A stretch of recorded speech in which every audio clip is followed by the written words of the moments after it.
experts getting in trouble? Why are we having so many mishaps at the expert level? You'd think it would be, these guys would be getting in less trouble, but they're still getting in a significant amount of mishaps despite their knowledge. So he came up with these things, the heuristic traps are called.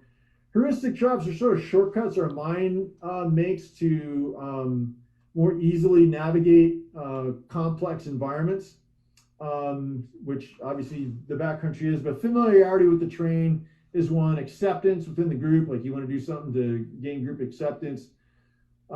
Commitment to a goal, like summit fever, Kodak courage, that kind of stuff. Expert halo, because you have a so-called expert in the group. Even if he is a real expert, experts make mistakes. Not questioning that person is another heuristic trap. Tracks or scarcity on the slope.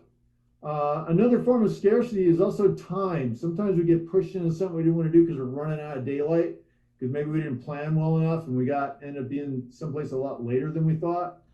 And then social facilitation. This is more skilled groups assume more risk.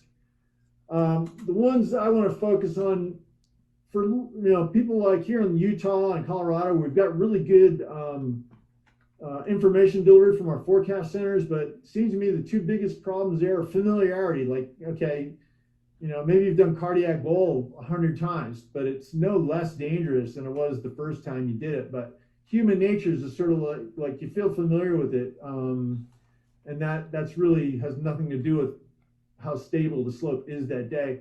The next is tracks and scarcity. We see this a lot here in Utah, and I'm sure you do in a lot of your popular areas in Colorado, is people usually start off being pretty sensible. Their behavior aligns well with the forecast center's forecast, or even